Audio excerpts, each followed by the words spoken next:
Hey folks, welcome back to Mobility Matters. I'm your host, Javier Betancourt, Executive Director of the Citizens Independent Transportation Trust, or CITT.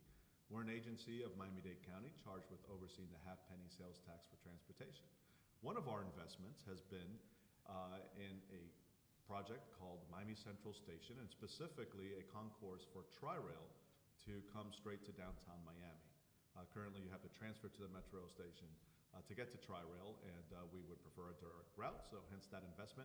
With me today to speak more about that project and other things he's up to is David Dech. David is the Executive Director of the South Florida Regional Transportation Authority, or SFRTA.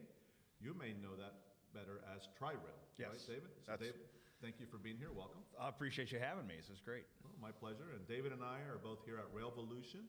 Railvolution is a transit and transportation conference that really looks at the intersection of mobility and other issues such as land use, economic development, social equity, climate change, you name it. So really fascinating conference. I'm having a great time. How about you, David? It's really nice to get and be with like-minded people from around the country to get new ideas. I mean, I've never had an original idea in my life. That's why you come to these to steal the best and the brightest ideas from the people around you. So this has been a great conference so far. Yeah, we don't have to reinvent the wheel, right? No, never. It's been invented somewhere. Let's adapt it here. Exactly. So, David, tell us a little bit about yourself. I know you're fairly new to South Florida, so where'd you come from? What is your background, and what brought you here? Well, I'm originally from Akron, Ohio. So born and raised a Buckeye. Started on the railroad when I was 23 years old. So I started in freight railroading. Started as a brakeman, conductor, and locomotive engineer. Spent 23 years in freight railroading. About 5 years ago, a friend of a friend reached out and said they needed a little bit of help in Austin, Texas. And so I left freight and started my life in passenger and commuter rail, which has been a very fulfilling experience. Has different challenges. Spent 5 years with Capital Metro in Austin, implemented our positive train control program. We built 5 new passing sidings, a downtown station, and then the opportunity, my wife loves the beach. So the opportunity down here in South Florida opened up, and things worked out for the best, I think. And we've been here for about 3 months, and it's gone by quickly. It's a whirlwind. There's a lot of work to do. But it really is. It's been a great, warm welcome. But everybody here, and you know what? No matter how you feel about Tri-Rail, when I come in, there's critics of Tri-Rail, there's fans of Tri-Rail, and the most important part to me is that that means we're relevant. People care. Right. People. The worst is for someone not to have an opinion at all. Right? Exactly. The last thing you want to be is irrelevant. So we've got some work to do. We have, I refer to it as kind of the blocking and tackling in Railroad 101. We need to kind of get back to some basics of, providing, safe, clean, friendly environment, run the trains on time, and then expand into Miami. So we have a good staff, solid staff we're working with. We have great contractors. We have great partners. The good news for me coming in is like nothing's broken. Mm-hmm. They can't be, can't be fixed. This is it's not a broken agency. It's not a broken railroad. It's a good railroad. We just need to make some fine tuning. So tell us about Tri-Rail today. So where does it run to, and how often, and all that good stuff for those who don't know, and then tell us about those expansion plans a little more. So we run from Mangonia Park in West Palm Beach. Palm Beach County. Palm Beach County. Palm Beach County, and we run all the way down to the Miami airport. So we serve West Palm Airport. We Fort Lauderdale and into Miami. We run depending on the day. Weekends are hourly headways. During the week, we run up to 20-minute during peak. So we've got 19 stations. We try to get you. We run right alongside 95. We see it stopped while we're going by a lot of times. But it's really a pretty good system, especially to get to the airports. There's no better way to get to an airport than to ride Tri-Rail. So it comes straight down to the MIC, where you have that intermodal center connecting to all the other modes, right? Metro yes, Rail. You've got Metro Rail there. Soon to be Amtrak will be running in and out of there. So it's really a great spot. Once you pull the train, drops you off, you go right up the escalator or the elevator, and you're right there in the airport, and you go and get your flight. Okay. As I noted earlier, the CITT invested a few $1 million on behalf of the county. into what we call the Tri-Rail Downtown Link project, and specifically the platform at Miami Central Station in downtown. Yes. Talk to us about that project and where we are. We are, I'm very pleased. We've been working very closely with our partners. Of course, a lot of that railroad, it's owned by a freight company. They've been solid partners here. We've been working with them for quite some time now to negotiate some training agreements. We got all those signatures yesterday. So Brightline's been working with us very well. We're working with the FEC. Listen, it was tough negotiations. If they weren't tough negotiators, they wouldn't be in the jobs they're in. So we came to an arrangement yesterday. So now we can start doing some training. We've got some software modifications we need to make to our engines to run ATC. So all those things are still in progress. But this was really getting this under our belt is a big step. So now it kind of brings things back into our house to where we can control some things. So we've got some partners, some consultants we brought in to help schedule this out. So I know you're dying for a date every time you see me. I'm not going to give it to you, but we are making great progress. We're talking months. Okay.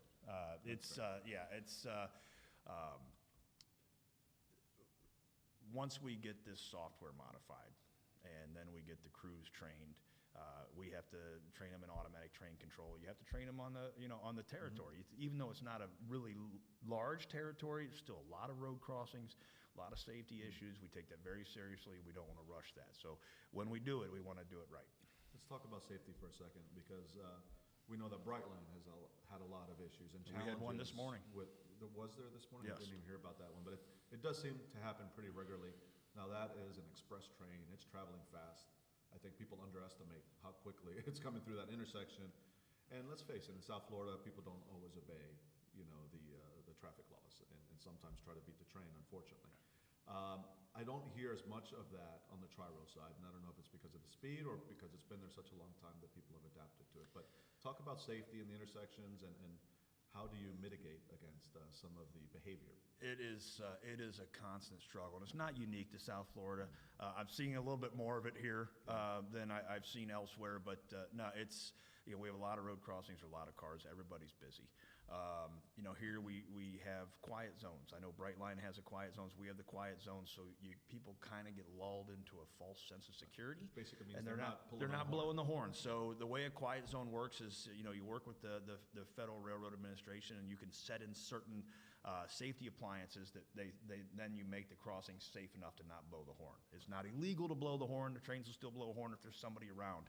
But there's so many distractions out there now. Mm-hmm. I mean, we're on the phone, the texting, the drive. I mean, there's so many going on, and the trains can't stop. Yeah. By the time the train sees you in that crossing, they can't stop. They're coming through. So it's tragic. It's unnecessary.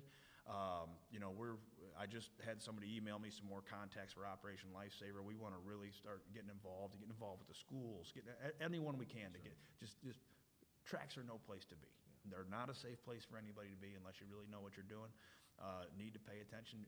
Always think there's going to be a train coming. Never try to go around the gates. Mm-hmm. Don't walk around the gates. Don't ride your scooter around the gates. Just, we need to actually be careful because, it's not only does it affect the person that's at the crossing, but you think about the locomotive engineer. I've always thought that. Yeah.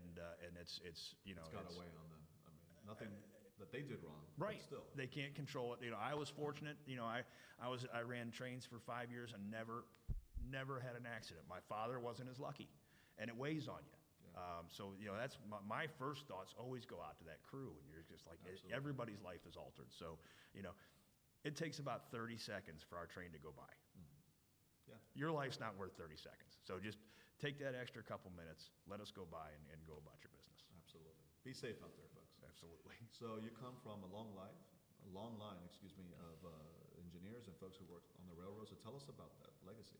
Well, it's, so I'm the fourth generation in my family to work on the railroad. We were My father, the railroads are very different, by the way. So my father was on the seaboard side. He'll always tell you that was better. I have uncles that were on the B&O side. A little rivalry there. Yeah, it's, the funny thing was all one company, but, it was all depending on where you work. But, yeah, it's a long history. And, I never thought I was going to work on the railroad. I didn't want to work on the railroad, but it's a place that once I started, I fell in love with it. I don't think there's probably never more of a diverse workforce that I've ever been around. It doesn't, and whether it's in freight or in passenger, we're all crazy. All railroaders are crazy. If anybody tells you we're not, but we're all crazy and we all get along. We're all built one big family. But I love railroad. It's just it's a beautiful business. There's no better way to move freight. There's no more efficient way to move freight, and there's no more efficient way to move passengers. We just need to be able to get a little better at it. No, I think a lot of people are fascinated with the railroads, right? People played with the train sets growing up. I still have old rail cars from the train set I had growing up, and no longer have, the tracks, but I still have the cars, and I decorate my office with them. Everyone who visits me makes a comment about those, and their eyes light up, and they're like, oh, wow, I remember I used to have a train set, and I loved it, and there's something about trains. Everywhere you go. It's not just kids, adults. If you go out to eat, you go out to, and if somebody finds out you work for the railroad, there's 1,000 questions going on there, and I love it. It's been a very good, for me and my family. A lot of moves. This is our ninth move. So you kind of, you take that with it, but no, I love this business. I've really become enamored with passenger rail, because people really do care, and you're providing a service. It's like a utility. People need to get from point A to point B. We strive to get them there on time and safely. And we really want to make a better rider experience. So we want to get people who maybe have never ridden the rail. If you're going to the airport, if you're going to Fort Lauderdale, or you're going to West Palm or to Miami, and you haven't ridden the train, give us a shot. It's the best way to get there. It's really absolutely bar none. Yeah, so I'm taking my kids up to Blue Ridge, Georgia for Thanksgiving, and they have a railroad there. It's more touristy thing, but they do a Christmas one, right, around that time. Do you guys run like a Polar Express? I know the holidays are around the corner. Is that something you we do not. I'm not saying it's impossible. I probably don't have time to do it for this year. I remember years ago, the first time I rode Brightline, they have a really nice Polar Express. Yeah. CSX used to run the Christmas train, and in Austin, I sat on the board of the Austin Steam Train Association. They had a Christmas train. So there's something about Christmas and trains. Even if it's a palm tree that's got lights on it, it can. But yeah, I think that's something that we want to look at. We probably won't be able to this year, but maybe next year we'll be able to get something done. You heard it here, folks. We'll save you a seat. Tri-Rail's going to run a Polar into Express. Miami. Into Miami, absolutely. No, I appreciate that. Is anything else you want to chat about that we haven't had a chance to discuss? Other things you're doing first, last mile that are kind of related to it? Well, that's really the key. That's the difficult part for any of this, whether you're running buses or trains or anything else, is getting people to and from. So yeah, we have some great partnerships here with the local taxi companies. We have partnerships with Uber. We have Freebie, who are helping at a number of our stations to get that first and last mile. So if you go onto our website on trirail.org, I think, and you go where the schedules are, you hover over schedules, and there's a whole list of partnerships there, and it'll show you which stations they're eligible for and which locations you can take the ride to. So, and we're looking, we need to expand our look. We need to look at, are there bicycles that we can bring to the stations? Are there scooters where it's appropriate? There's a million different ways to make it easier, and that's really the thing, is we need to take away any excuse for not riding the train. Okay, let's make it easy. We want everybody to come on and enjoy the ride, and we'll get you there. And I know your chair, who this year is Miami-Dade County Commissioner Raquel Regalado, so Miami is very well positioned with SFRTA at the moment. I know that's a passion project for her, right? Getting people to and from the train through first. She has been just extremely supportive.